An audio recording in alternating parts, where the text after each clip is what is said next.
Ryan na nga, no? Mami Arman, speaking of Halloween, ano ba yung memory mo na nakakatakot? Baka may kwento kang nakakatakot. Ay, meron! Meron totoo talaga to. Nakakatakot talaga. Ano? Iniwan ka? Ano ba tawag doon? Hindi, Vicky, hindi totoo talaga duwende. Hindi ko sabihin ito hindi naman horror. Ito muna, sa ano muna yung matanda. Kinausap ko yung matanda. Ito talaga, totoo talaga ito, promise. Yung matanda, loli na, sabi ko, kasi mag-November, malapit na mag-November 1. Ano tayo, di ba, lahat naman tayo mawawala. Totoo kayo may multo, totoo kayo may kaluluwa. Tinanong ko talaga yun. Siguro ko edad ko mga 22 ko edad. Kasi totoo kayo may kaluluwa, may gumagalang kaluluwa. Sabi kong ganun sa kay tate. Matanda na rin siya, siguro mga edad niya, mga 70. Ang ugali niya, nag-aano siya ng bagoong. Gumagawa siya ng bagoong, nilalagay niya sa bote. Bibili siya ng mga bote, nililinis niya yun.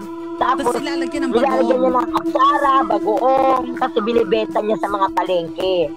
Mahilig siyang maglinis sa mga garapon. Ito promise talaga. Ito lang. Nakatakot na yun. Ayun, kinausap ko matanda. Sabi ko, kaya, oo, lalo yun, sabi ko, pag kunyari, nawala ka lahat na mata mawawala, magtandam ka nga sa akin kung totoong may kaluluwa o hindi. Ha! Grabe! Tapos yung wala na sa isipan ko yun.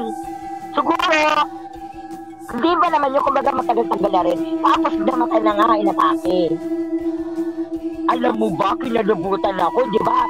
3 days, inilibing yung patay yung matanda. Sa akin na nagpakita sa kamag-anak, hindi nagpakita, nagparamdam sa akin. Ano mo ba, alas 2 na madaling araw, may gumagano ng mga garapon, yung talagang gumagano ng garapon, nag-uutugan ng mga garapon. Kasi gabi-gabi naglilinis ng garapon yun, maririnig mo talaga na naglilinis siya ng garapon, nagbabanlaw. Pag silip mo sa bintana, alas 2 sa madaling araw, wala ko nakita. Pag huli, may nagkalampagan na naman ang mga garapon. Hala, kinabukasan, kinausap ko yung mga kamag-anak. Hindi ko kamag-anak nila. Sabi ko, Alimpasing, kasi si Alimpasing, kaibigan ko rin yun, asawa na matanda yun sa Alimpasing. Yung Pasing na yun, asawa na matanda. Nanay Pasing, sino po ba naglilinis ng garapon? Yung asawa ko na naglilinis ng garapon yun. Gabi-gabi naglilinis yun. Diyos ko, sino po naglilinis? Wala na maglilinis. Dapat wala na yung asawa. Hala, kinalabutan talaga. Hindi ako umuwi nun. Natulog ako sa nanay ko. Kasi nakabukod ako sa nanay ko. Umuwi ako sa bahay. Hindi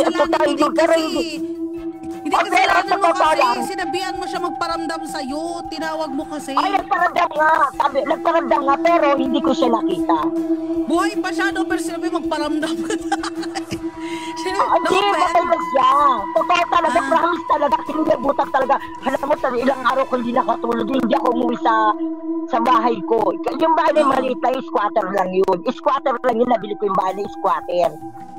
Sa Tatalon may bahay ako na squatter. Doon ako nakabukod. Doon ako sa mga anak ko. Alam na naalala ko sa kanong bata pa ako, ang naalala ko ng bata pa ako, ano naman, alam mo, nag-aaral ako ng AIO sa Abacada. Yung Abacada, di ba may Abacada na AIO, baby, bobo. Alam mo, nagbabasa ako ng aklat ng AIO, sabi ko, AIO, kasi may malita boss, AIO. Hala, sabi ko, baby, bobo, baby, bobo. Wala namang bata doon, wala namang maliit ang balita. Palaan pala, duwende.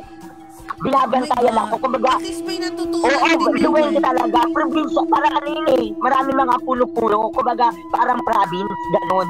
Parang yung bahay namin bukod, malalayo mga kapitbahay namin. Bata pa ako lang, elementary. Siguro dyan ko nun, mga kinder o grade 1 ako nun. Grade 1, nag-aaral ako magbasa ng Abacada. Oo, Ayun pero ang yung mga experience ko. kapitbahay natin pwede kayo magkwento at babasahin natin yung storya nyo. Gusto ko din makabasa ng mga ganyang kwento. Oo. Ako din naman, Ayun meron lang. ako, yung sa Baguio. Ano nga yun, yung puting bahay doon sa Baguio. Umikot ako doon ng 13 times. Tapos, mabilisang kwento na lang to ha. Tapos, parang 3 months siyang nakasama sa akin. Every 3 a.m. nagigising ako. Tapos, masakit lagi yung dito ko. Pinost ko yun sa Facebook ko, hanapin nyo na lang. Yung kwento ko, Talaga? sobrang nakakatakot. Tapos yung picture ko na nun, pinabalik ko kasi yun. Tapos one time nag-Airbnb kami, bumalik ako after 3 months dun kasi pumunta kay Wangod. May matandang nagsabi sa amin na sa harap ng Airbnb namin, uy, may sumasama dun sa kaibigan yung babae. Ako daw, may batang sumasama sa kanya, isauli nyo yun dun kung saan yun yan nakuha. Oo, yun. So, kailan pa nangyari yun, Master Sandy? 2 years ago. Tapos kung ilang beses ako umikot dati, ganun din ako ngayon, tapos kinakausap ko, bumaba ka na. Ang takot ko lang, ang dami ko napuntang countries noon, nung sa loob ng 3 months na yan, baka nakakatakot lang. Pag sa uli ko, baka hindi sumunod, baka nag-aya pa siya. Baka, hala, sumama ka dito, gala, tong babaeng to. Diba? Pero, magkwento ko yung pero okay na ako noon, as in, grabe talaga yon. Tapos nagpicture ako nung pagsauli ko sa kanya, meron, sa picture na yon may nakasamang something na binilugan ng mga tao. Pero ayun na nga no, mga kapitbahay.